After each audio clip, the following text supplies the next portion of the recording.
Dixon technology इस company पे आज हम डिस्कशन करेंगे।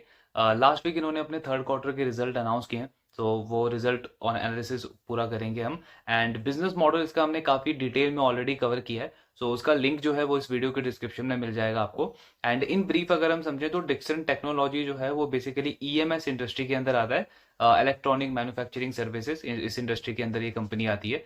एंड इनका जो मेन काम है वो जैसे सैमसंग है, पैनासोनिक है, ये जो बड़ी बड़ी कंपनीज हैं, बड़े बड़े ब्रांड्स हैं, इनके प्रोडक्ट्स की मैन्युफैक्चरिंग करता है डिक्सन टेक्नोलॉजी, जिसे हम वाइट लेबलिंग भी बोलते हैं। सो उस तरीके का बिजनेस मॉडल है इनका।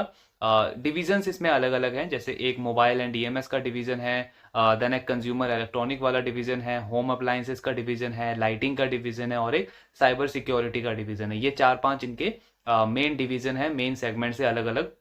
और इसमें अगर हम क्लाइंट्स भी देखें तो काफी स्ट्रॉन्ग क्लाइंट पोर्टफोलियो है डिक्सन टेक्नोलॉजी का।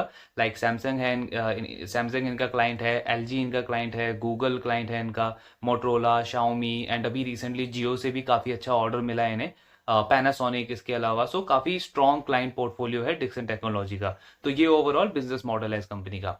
अब हम बैंक्स की बात करते हैं, एनबीएफसीज की बात करते हैं, माइक्रो फाइनेंसिंग इंडस्ट्री की हमने बात करी कि ये जो तीन चार सेक्टर्स हैं, इनमें अगले 5, 10, 15, 20 साल के लिए बहुत स्ट्रॉन्ग ग्रोथ पोटेंशियल है। दैट इज द रीजन कि हम उन कंपनीज को कवर कर रहे हैं। सिमिलरली ये जो इंडस्ट्री है, mobile and EMS, electronic manufacturing services industry जो है, इसमें भी अगले 4, 5 साल के लिए बहुत स्ट्रॉन्ग ग्रोथ रेट एक्सपेक्टेड है। पूरी इंडस्ट्री की जो ग्रोथ एक्सपेक्टेशन है वो 30 to 35% है अगले 4, 5 साल के लिए। सो ऑब्वियसली जब पूरी इंडस्ट्री इतने इतने हाई रेट पे ग्रो करेगी, सो उसमें जो प्लेयर्स हैं जैसे कि डिक्सन टेक्नोलॉजी हो या आईक्यू लाइटिंग हो या सिरमा एसजीएस, जो ये जो कंपनीज हैं, इनमें इनके लिए ग्रोथ अपॉर्चुनिटी और भी ज़्यादा बड़ी हो जाती है, बिकॉज इनका सबका साइज बहुत छोटा है। सो ग्रोथ पोटेंशियल ऑब्वियसली वहाँ पे एक स्ट्रांग रहती है ऐसी कंपनीज, ऐसे बिजनेसेस के लिए। दैट इज द रीजन कि इन कंपनीज को, इस इंडस्ट्री को भी हमें as a retail investor continuously study करना चाहिए, ट्रैक करना चाहिए, बिकॉज कल को अपॉर्चुनिटी इस इंडस्ट्री से भी किसी भी स्टॉक के अंदर, किसी भी बिजनेस के अंदर आ सकती है। सो डिक्सन का अगर हम रिजल्ट ओवरऑल देखें, परफॉर्मेंस देखें, तो इनका जो रेवेन्यू है वो 100% से ग्रो हुआ है, ऑलमोस्ट डबल हो गया है इनका revenue compare to last year. So बहुत ही स्ट्रांग ग्रोथ आई है। देन मार्जिन थोड़े से कम हुए हैं। लास्ट ईयर इनका 5% के आसपास का मार्जिन था, इस साल वो मार्जिन थोड़ा सा कम होकर के 4% के आसपास आया है। मार्जिन अगर आप देखोगे तो डिक्सन की जनरली लो सिंगल डिजिट में ही रहते हैं, 4, 5, 6% के आसपास का इनका ऑपरेटिंग प्रॉफिट मार्जिन रहता है। रीजन बिंग, एक तो मैन्युफैक्चरिंग कंपनी है ऑब्वियसली, इसके अलावा ये आउटसोर्सिंग बहुत करता है, थर्ड थर्ड वेंडर्स के थ्रू इनका जो जो सोर्सिंग है रॉ मटेरियल वगैरह की, वो बहुत ज़्यादा रहती है। उसमें सप्लाई कॉस्ट, लॉजिस्टिक कॉस्ट, इसकी वजह से भी इनके मार्जिन थोड़े से कम होते हैं। दूसरा, जो इनके क्लाइंट्स हैं वो बहुत वेल नोन कंपनीज हैं ऑब्वियसली, सो उनके साथ आप ज़्यादा बार्गेनिंग नहीं कर सकते। बार्गेनिंग पावर जो है वो उन कंपनीज के पास में होती है, तो ज़्यादा मार्जिन आप वहाँ पे चार्ज नहीं कर सकते। सो ये कुछ रीजन है जिनकी वजह से इनके मार्जिन आप देखोगे तो लो सिंगल डिजिट में ही रहते हैं जनरली। बट ऐसे बिजनेस मॉडल में इंपॉर्टेंट क्या हो जाता है? Volume growth. So volume growth अगर हम डिक्सन का देखें तो ऑब्वियसली पिछले कुछ क्वार्टर से बहुत हेल्दी वॉल्यूम ग्रोथ ये कंपनी डिलीवर कर रही है। लास्ट क्वार्टर में हमने ये चीज़ देखी थी कि उससे पहले के जो 3, 4 क्वार्टर थे उसमें एक डिप आया था इनके रेवेन्यू ग्रोथ में, बीच में नेगेटिव ग्रोथ भी आई थी इनके रेवेन्यू में, बट लास्ट क्वार्टर में भी बहुत हेल्दी ग्रोथ नंबर्स थे। इस क्वार्टर में अगेन 100% की रेवेन्यू ग्रोथ, तो ये क्लियरली हमें शो कर रहा है कि बिजनेस के अंदर जो ग्रोथ है वो वापस से आ गई है। एंड एक इंटरेस्टिंग बिजनेस है ये ट्रैक करने के लिए। लास्टली अगर हम इनका प्रॉफिट का नंबर देखें तो वो 87% से ग्रो हुआ है। सो अगेन ऐसा नहीं है कि सिर्फ सेल्स बढ़ रही है, सेल्स के साथ साथ में आपका जो पैट है वो भी बहुत हेल्दी रेट पे ग्रो हो रहा है कंसिस्टेंटली। पिछले कुछ क्वार्टर से देखें तो ये कंसिस्टेंट मोमेंटम रहा है इस कंपनी के लिए। देन डिवीजन वाइज अगर हम देखें तो अगेन लास्ट क्वार्टर की तरह इस क्वार्टर में भी जो इनकी पूरी ग्रोथ को लीड किया है वो किया है इनका जो मोबाइल एंड ईएमएस वाला डिवीजन है। इस डिवीजन ने इनकी पूरी ग्रोथ को लीड किया है, बिकॉज 250% की ग्रोथ आई है इन टर्म्स ऑफ रेवेन्यू इस डिवीजन से। लास्ट क्वार्टर में भी बहुत हेल्दी ग्रोथ नंबर्स पोस्ट किए थे इनके इस सेगमेंट में।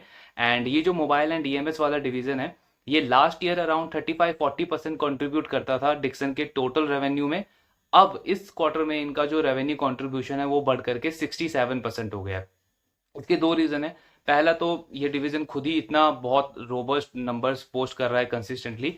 दूसरा, इसके अलावा जो बाकी के डिविजन्स हैं डिक्सन टेक्नोलॉजी के, जैसे वो होम अप्लायंस हो या कंज्यूमर इलेक्ट्रॉनिक हो, लाइटिंग वाला डिवीजन हो, ये सारे डिवीजन जो हैं वो काफ़ी ख़राब परफॉर्म कर रहे हैं, एक्सेप्ट होम अप्लायंसेस वाला डिवीजन, बिकॉज उसमें फिर भी 18-20% के आसपास की ग्रोथ आई है, तो वहाँ पे ग्रोथ फिर भी ठीक है।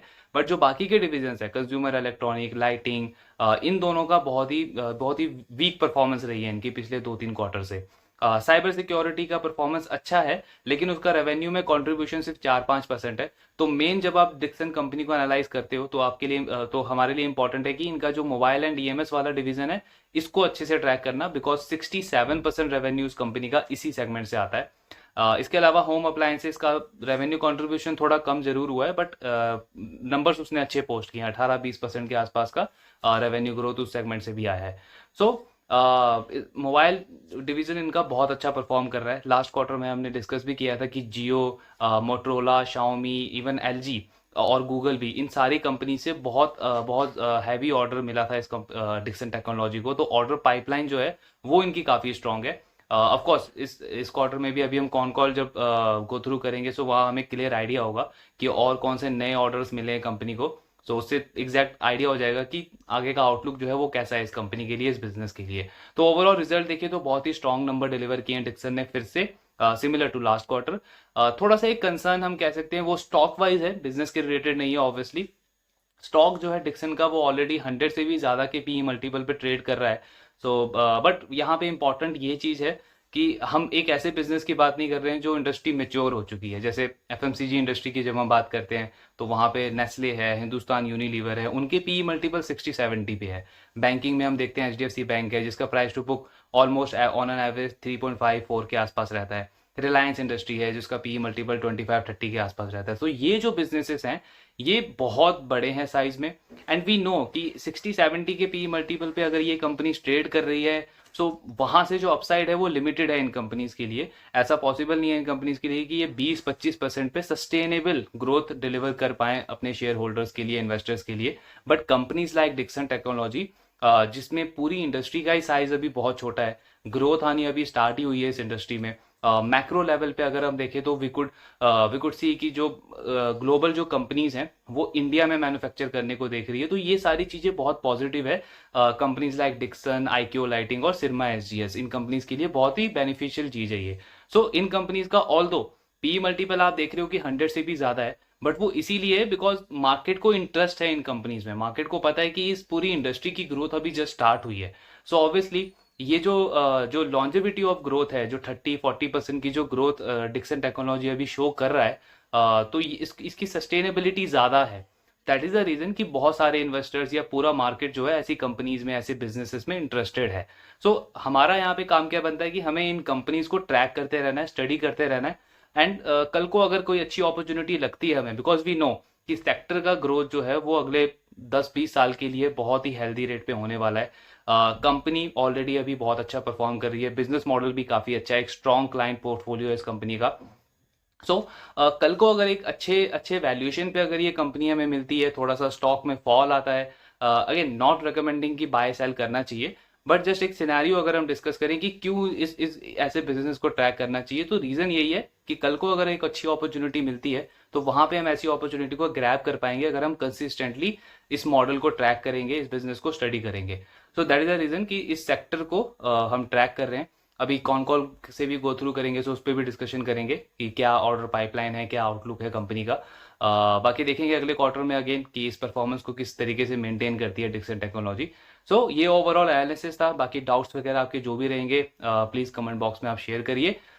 Thank you very much.